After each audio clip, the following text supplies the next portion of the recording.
Guys, this is your Yash भैया and welcome to my channel. तो इस लेक्चर में हम क्लास 10 के chapter chemical reactions and equations के 20 मोस्ट इंपॉर्टेंट एमसीक्यू क्वेश्चंस को डिस्कस करने वाले हैं, जो कि आपके एग्जाम्स में पहले भी आ चुके हैं और इस साल भी आ सकते हैं। सो ये वीडियो आपके लिए बहुत इंपॉर्टेंट होने वाली है। तो चलो चांद सितारों शुरू करते हैं। देखो, सबसे पहला सवाल कह रहा है a substance capital X is used in white washing and is obtained by heating limestone in the absence of air. Identify X. कह रहा है कोई एक सब्सटेंस X है जिसका यूज हम व्हाइट वॉशिंग के लिए करते हैं, मतलब घर में व्हाइट वॉशिंग कराते हैं जिससे हम, और इसको ऑब्टेन कैसे किया जाता है? लाइमस्टोन को हीट करके ऑब्टेन किया जाता है in the absence of air. तो ये बताओ लाइमस्टोन का फॉर्मूला क्या होता है? लाइमस्टोन का फॉर्मूला होता है कैल्शियम कार्बोनेट CaCO3। ये क्या है? लाइमस्टोन। ठीक है, अब हमें रिएक्शन करानी है, हमें क्या करना है? लाइमस्टोन को हीट करना है। तो आपको पता होना चाहिए कि जब हम इसको हीट करते हैं तो एक डीकॉम्पोजिशन रिएक्शन होती है, ये टूट जाता है। As a result calcium oxide और कार्बन डाइऑक्साइड प्रोड्यूस होते हैं। ये क्या है? ये कैल्शियम ऑक्साइड है। ठीक है, और इसी कैल्शियम ऑक्साइड को हम क्विकलाइम नाम से भी बुलाते हैं। तो यहाँ पर आप देख सकते हो कि मेरा जो कैपिटल X सब्सटेंस आ रहा है वो कैल्शियम ऑक्साइड आ रहा है, और इसी का यूज हम व्हाइट वॉशिंग में भी करते हैं। घरों में जब आप देखा होगा आपने, लोग चूना पुतवाते हैं तो वो चूना और कुछ नहीं, कैल्शियम ऑक्साइड ही होता है। ऑलराइट, चलो नेक्स्ट क्वेश्चन देखें। कह रहा है dissolving sugar in water is an example of. देखो, शुगर को जब हम पानी में डिसॉल्व करते हैं तो होता क्या है? जो शुगर है वो पानी में घुल जाती है, एज अ रिजल्ट एक शुगर सोल्यूशन बनता है। लेकिन उस शुगर सोल्यूशन में भी है तो पानी और शुगर ही, कुछ नया तो नहीं बना है। तो यहाँ पर कोई नया सब्सटेंस नहीं बन रहा है, इसीलिए शुगर इन वाटर हमारा एक फिजिकल चेंज होगा। ठीक है, नेक्स्ट क्वेश्चन देखते हैं। The ratio in which hydrogen and oxygen are present in water by volume is. देखो, यहाँ पर कह रहा है कि वाटर में हाइड्रोजन और ऑक्सीजन प्रेजेंट है, ये बात तो सही है। वो किस रेशियो में प्रेजेंट है? लेकिन देखो, रेशियो हमें बाय वॉल्यूम बताना है। आपको मालूम है कि वाटर का फॉर्मूला H2O होता है ना? अगर ये हमसे बाय मास पूछता तो आप जानते हो कि हाइड्रोजन की एक एटम का मास 1 होता है, तो 2 एटम्स हैं तो उसका मास 2 होगा। ऑक्सीजन के एक एटम का मास 16 होगा। तो जब हम इसको सॉल्व करेंगे तो रेशियो 2:16 या 1:8 का आएगा। लेकिन ये तब होता जब उसने बाय मास पूछा होता, यहां उसने कहा है बाय वॉल्यूम। तो देखो, H2O है, 2 एटम हाइड्रोजन के हैं, एक एटम ऑक्सीजन का है, तो यहाँ पे कुछ करने की जरूरत ही नहीं है चांद सितारों। सीधा सीधा रेशियो देखो 2:1 का निकल के आ जा रहा है, 2 एटम हाइड्रोजन के और एक एटम ऑक्सीजन का, बस। तो यहाँ हमारा आंसर है 2:1। इसके बाद नेक्स्ट क्वेश्चन कह रहा है कि the balancing of chemical equations is in accordance with. देखो, 4 लॉस का नाम दिया हुआ है। कह रहा है हम केमिकल इक्वेशंस को बैलेंस करते हैं, तो किस लॉ को सेटिस्फाई करने के लिए हम बैलेंस करते हैं? तो आपको मैंने बताया था कि अगर मेरे पास कोई भी केमिकल इक्वेशन लिखी है तो उसके रिएक्टेंट्स का जो मास होता है वो उसके प्रोडक्ट्स के मास के हमेशा बराबर होता है, राइट? और ये जो लॉ है ये है law of conservation of mass, जिसको एंटोने लेवोशियर ने 1774 में दिया था। तो कभी भी अगर हम किसी भी इक्वेशन को बैलेंस कर रहे हैं तो हम law of conservation of mass को सेटिस्फाई कराते हैं और हम रिएक्टेंट और प्रोडक्ट के मास को इक्वेट कर देते हैं। बात समझ में आ रही है? चलिए आगे नेक्स्ट क्वेश्चन देखते हैं। अब देखिए, नेक्स्ट क्वेश्चन कह रहा है कि when hydrogen sulphide gas is pass through a blue solution of copper sulphate, a black precipitate of copper sulphide is obtained and sulphuric acid so formed remains in solution, The given reaction is an example of। अब यहाँ पूरी एक reaction के बारे में बताया हुआ है, ठीक है, और पूछ रहा है कि ये जो भी रिएक्शन होगी ये किस तरीके की रिएक्शन होगी। अब आपको लग रहा होगा कि ये तो इतना बड़ा क्वेश्चन है, ये थोड़ी ना आएगा। तो मैं आपको बता दूं, ये 2020 के पेपर में आया हुआ सवाल है, ठीक है, तो बहुत ध्यान से समझना इसको। यहाँ पे कह रहा है कि हाइड्रोजन सल्फाइड गैस लेनी है हमें, तो हाइड्रोजन सल्फाइड गैस होती है H2S, ठीक है, और हमें उससे पास करना है blue solution of copper sulphate से। तो कॉपर सल्फेट ब्लू सॉल्ट होता है तो उसका सोल्यूशन ब्लू ही कलर का होगा, ठीक। ऐसा करने पर ब्लैक कलर का प्रेसिपिटेट बनेगा कॉपर सल्फाइड का। कॉपर सल्फाइड का प्रेसिपिटेट बन रहा है वो भी ब्लैक कलर का है, ठीक है। तो भाई ये क्या है? ये ब्लैक कलर का प्रेसिपिटेट है, कोई दिक्कत नहीं है। उसके बाद कह रहा है सल्फ्यूरिक एसिड भी ऑब्टेन होता है जो कि सोल्यूशन में ही रहता है। H2SO4 हो गया सल्फ्यूरिक एसिड, ये रिएक्शन किस तरीके की रिएक्शन है। तो देखो मुझे जहां तक दिख रहा है इस रिएक्शन में 2 बार डिस्प्लेसमेंट हो रहा है। कैसे? एक बार देखो ये H2 आएगा, ये H2 Cu की जगह लेगा तो H2SO4 बनेगा, है ना, और ये Cu जाकर इस H2 की जगह ले लेगा, तब क्या बनेगा? CuS बनेगा। तो 2 बार डिस्प्लेसमेंट हुआ कि नहीं? तो ये कैसी रिएक्शन है? ये एक डबल डिस्प्लेसमेंट रिएक्शन है। ऑलराइट, अब चलिए नेक्स्ट क्वेश्चन देखते हैं। कह रहा है select the oxidising agent for the following reaction. यहां पर एक रिएक्शन दी हुई है और हमें इसमें ऑक्सीडाइजिंग एजेंट के बारे में बताना है। तो हमने क्या पढ़ा था, याद करो। याद आया, हमने ये पढ़ा था कि जब भी किसी भी रिएक्शन में हमें ऑक्सीडाइजिंग एजेंट या रिड्यूसिंग एजेंट बताना है तो हमें रिएक्शन के राइट साइड में बिल्कुल नहीं देखना है, क्योंकि हमारा आंसर रिएक्शन के लेफ्ट साइड में ही होता है। और ऑक्सीडाइजिंग एजेंट ऐसा सब्सटेंस होता है जो खुद रिड्यूस हो रहा होता है, राइट। तो अब इस रिएक्शन को एक बार मैं लिख लेता हूं, फिर हम डिस्कस करते हैं कि भाई इसमें हमारा ऑक्सीडाइजिंग एजेंट क्या होगा, ठीक है। तो MnO2 का रिएक्शन 4HCl से कराया तो MnCl2 plus Cl2 plus 2H2O बना, ठीक। अब यहां पर देखो, यहां MnO2 है, MnO2 से MnCl2 बन रहा है, ऑक्सीजन का रिमूवल हो रहा है, यानी कि यहां पर क्या हो रहा है? रिडक्शन हो रहा है ना। और ऊपर इसी तरीके से HCl से H2O बन रहा है, ऑक्सीजन ऐड हो रही है। क्योंकि ऑक्सीजन ऐड हो रही है तो यहां पर हमारा ऑक्सीडेशन हो रहा है। तो ये तो हमने कर लिया इस रिएक्शन का पोस्टमार्टम, अरे मतलब पहचान लिया कि ऑक्सीडेशन कहां हो रही है और रिडक्शन कहां। लेकिन हमें बताना था ऑक्सीडाइजिंग एजेंट। तो यहां देखो जो MnO2 है वही तो बेचारा रिड्यूस होकर हमें MnCl2 दे रहा है। तो यहां पर सब्सटेंस रिड्यूस्ड कौन सा है? MnO2, और MnO2 ही हमारा ऑक्सीडाइजिंग एजेंट होगा। तो इस क्वेश्चन में हमारा सब्सटेंस रिड्यूस्ड कि ऑक्सीडाइजिंग एजेंट क्या हो जाएगा? MnO2। आई होप ये समझ में आया होगा। चलो नेक्स्ट क्वेश्चन देखते हैं। तो अब देखिए नेक्स्ट क्वेश्चन कह रहा है कि which of the following gases is used to store fat and oil containing food for a long time? Argon, oxygen, nitrogen या नियॉन। तो देखो यहाँ पर 4 गैसेस दी हैं और पूछ रहा है कि इनमें से कौन सी गैस फैट और ऑयल कंटेनिंग फूड को लंबे समय तक सही से स्टोर करके रखने के लिए यूज होगी। तो आपको मालूम होना चाहिए कि आप जो चिप्स कुरकुरे के बढ़िया बढ़िया पैकेट दिन भर अपने पेट में लोड करते रहते हो, उनमें एक गैस भरी होती है, ठीक है। और ये फैट और ऑयल कंटेनिंग फूड यानी कि आपका चिप्स और कुरकुरे कौन सी गैस में स्टोर होता है? नाइट्रोजन गैस में, ठीक है। तो नाइट्रोजन गैस हमारे फूड को लंबे समय तक खराब होने से बचाती है, इसीलिए fats and oil containing food को नाइट्रोजन गैस में पैक किया जाता है। नेक्स्ट क्वेश्चन देखिए, कह रहा है which of the following reactions is used in black and white photography? Black and white photography में इनमें से कौन सा रिएक्शन यूज होता है? 4 तरीके के रिएक्शंस ऑप्शंस में दिए हुए हैं। तो याद करो, जब मैंने आपको पढ़ाया था तो मैं आपको बताया भी था कि जब हम 2AgCl लेते हैं, AgCl क्या है? सिल्वर क्लोराइड, और इसके अक्रॉस हम लाइट एनर्जी पास करते हैं। क्या करते हैं? लाइट एनर्जी पास करते हैं, तो ये टूट जाता है, 2Ag बनता है और साथ में Cl2 बनता है। या इसी तरीके से एक रिएक्शन और होता था 2AgBr का। 2AgBr से जब हम लाइट एनर्जी पास करते हैं तो क्या होता है? तो ये टूट जाता है, 2Ag बनता है और साथ में Br2 बनता है। और यही दोनों रिएक्शंस जो हैं सिल्वर क्लोराइड और सिल्वर ब्रोमाइड के डिकम्पोजिशन रिएक्शंस हैं, जो कि ब्लैक एंड व्हाइट फोटोग्राफी में यूज होते हैं। तो इस क्वेश्चन का करेक्ट आंसर होगा डिकम्पोजिशन रिएक्शन, क्योंकि आपको दिख रहा है कि दोनों ही रिएक्शन जो है डिकम्पोजिशन रिएक्शन है। एक सिंगल रिएक्टेंट टूट रहा है, 2 प्रोडक्ट्स बना रहा है, राइट। इसके बाद नेक्स्ट क्वेश्चन है when a magnesium ribbon is burned in air the ash formed is. कि भाई जब हम एक मैग्नीशियम रिबन को बर्न करते हैं एयर में तो किस रंग की ऐश बनती है? तो पहले तो देखो, जब मैग्नीशियम रिबन को बर्न करोगे, ठीक है, तो होगा क्या?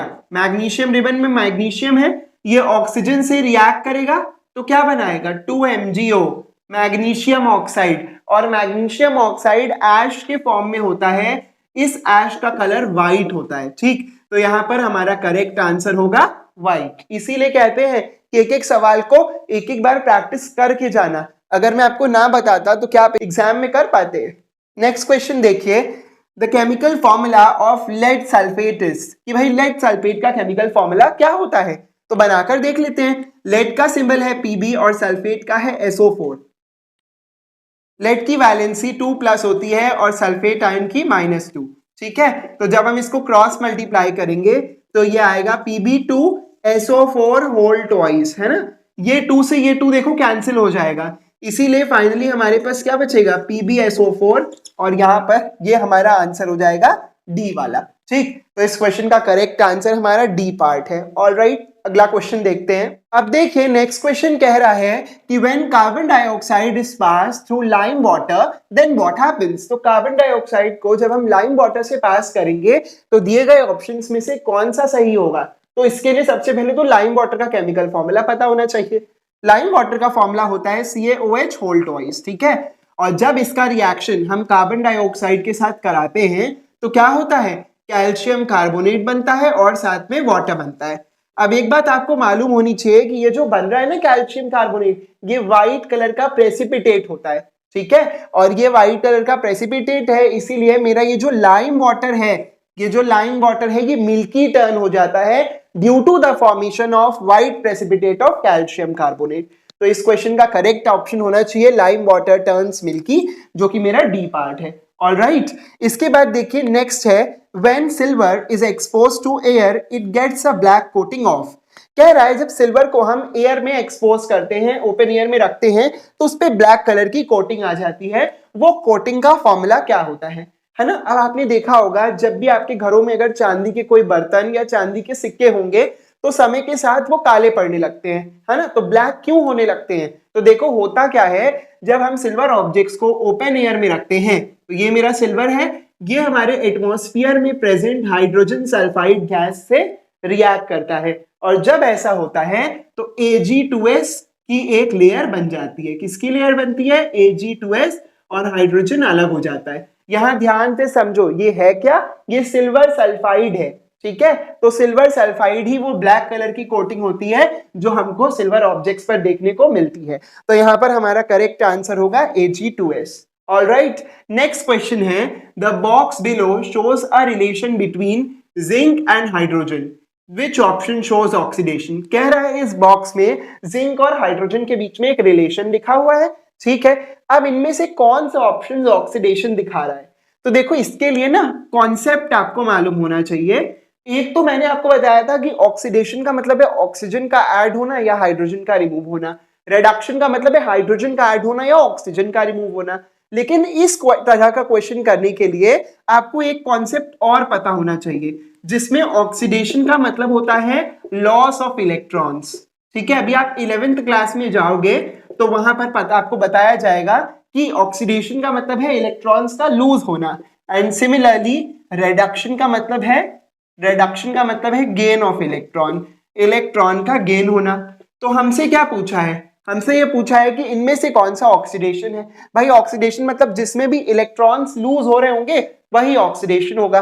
तो आपको इस बॉक्स से उतना मतलब नहीं है ना। आपको मतलब है कि कहां पर इलेक्ट्रॉन्स का लॉस हो रहा है। तो देखो ये जो पहला ऑप्शन है इसमें जिंक जो है वो Zn2+ के आयन में बदल रहा है। बेटा जब जिंक 2 इलेक्ट्रॉन्स को लूज करेगा तभी तो वो Zn2+ का आयन बनाएगा। तो यहां पर ही तो क्या हो रहा है, इलेक्ट्रॉन्स का लॉस हो रहा है। यहां क्या हो रहा है, लॉस ऑफ इलेक्ट्रॉन्स। तो यही हमारा क्या है, ऑक्सीडेशन रिएक्शन है, ठीक है।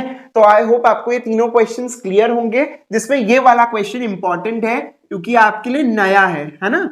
कई बार 11th क्लास का कॉन्सेप्ट भी एक आध मार्क्स में दे देता है, तो आपको ये मालूम होना चाहिए। अब आगे बढ़ते हैं और नेक्स्ट क्वेश्चन को समझते हैं। अब देखिए ये जो हमारा नेक्स्ट क्वेश्चन है इससे मिलता जुलता क्वेश्चन अभी हमने पीछे किया है, बट फिर भी कोई बात नहीं, चलो देख लेते हैं। कह रहा है silver articles turn black when kept in open for a few days due to the formation of. फिर वही सवाल है कि सिल्वर आर्टिकल्स को जब हम ओपन में रखते हैं कुछ दिनों के लिए तो वो ब्लैक टर्न कर जाते हैं, किसके फॉर्मेशन के कारण। तो यहां पर भी देखो वही रिएक्शन बताऊंगा जो अभी पीछे बताइए कि सिल्वर आर्टिकल्स जो हैं वो हाइड्रोजन सल्फाइड से रिएक्ट करते हैं, एज अ रिजल्ट क्या बना लेते हैं, सिल्वर सल्फाइड बना लेते हैं, और साथ में क्या प्रोड्यूस होती है, हाइड्रोजन गैस प्रोड्यूस होती है। तो यही सिल्वर सल्फाइड है जिसके कारण सिल्वर ऑब्जेक्ट्स पर ब्लैक कलर की कोटिंग दिखाई देती है। तो यहाँ पे हमारा करेक्ट आंसर क्या होगा, सिल्वर सल्फाइड। ओके, नेक्स्ट है हमारा we store silver chloride in dark coloured bottles because it is. कह रहा है सिल्वर क्लोराइड को हम डार्क कलर्ड बॉटल्स में क्यों स्टोर करते हैं।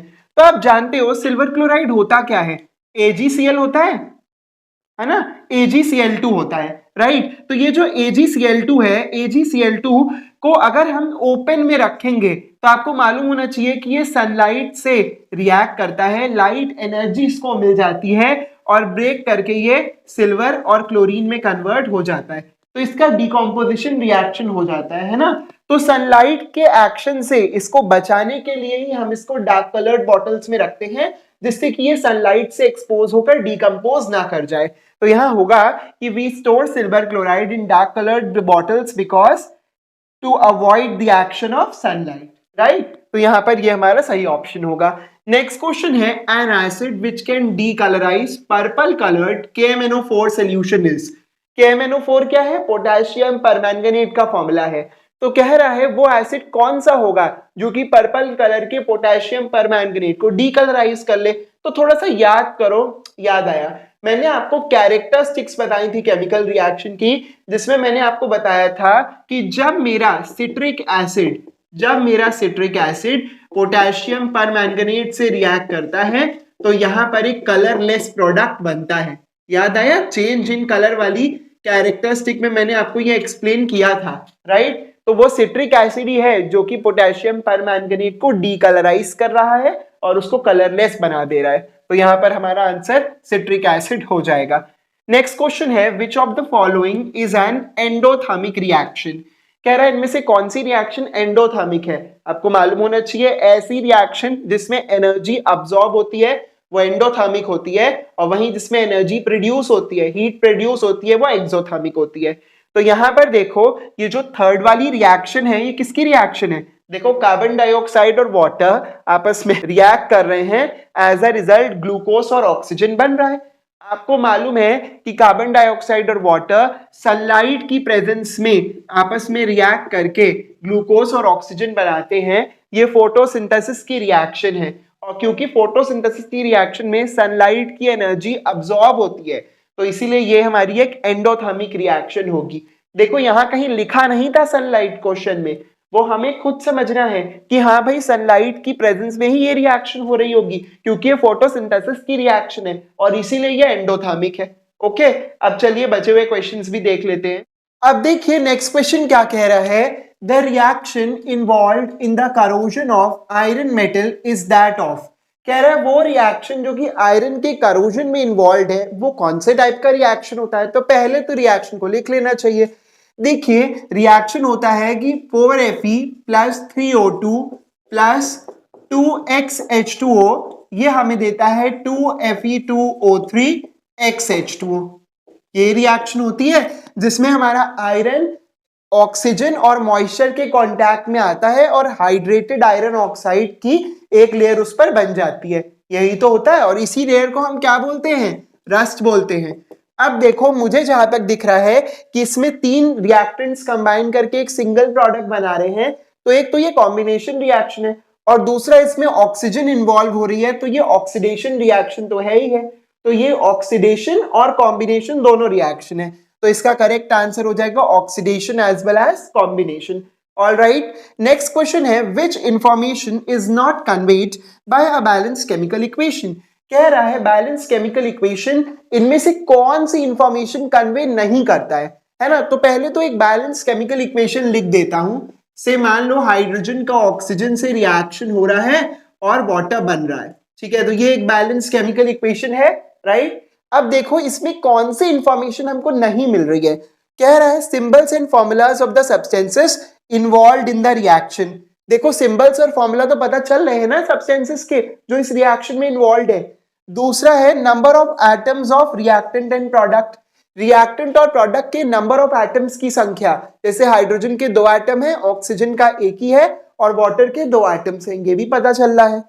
Weather a reaction is feasible और नॉट, रिएक्शन पॉसिबल है या नहीं इसके बारे में हमें कोई इंफॉर्मेशन नहीं मिल रही है।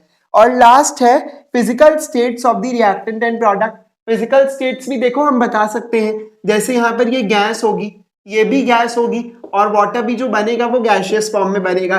तो यहाँ पर हम फिजिकल स्टेट्स भी बता पा रहे हैं कि सारे के सारे गैसेस हैं, लेकिन फिजिबिलिटी के बारे में हम कुछ नहीं कह सकते कि रिएक्शन होगा या नहीं होगा, होगा तो किस हद तक होगा, रिएक्शन की एफिशिएंसी क्या होगी हम कुछ नहीं कह सकते।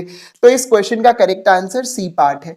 लास्ट एक क्वेश्चन है, an element capital X on exposure to moisture या moist air turns reddish brown and a new compound Y is formed. Okay, substance X and Y are. कह रहा है कि एक एलिमेंट एक्स है, जब उसको हम मॉइस्ट एयर के कांटेक्ट में रखते हैं तो एक रेडिश ब्राउन सब्सटेंस बनता है, मतलब वो जो एक्स है वो रेडिश ब्राउन हो जाता है और एक नया सब्सटेंस वाई बनता है। ठीक है, तो एक्स और वाई क्या है?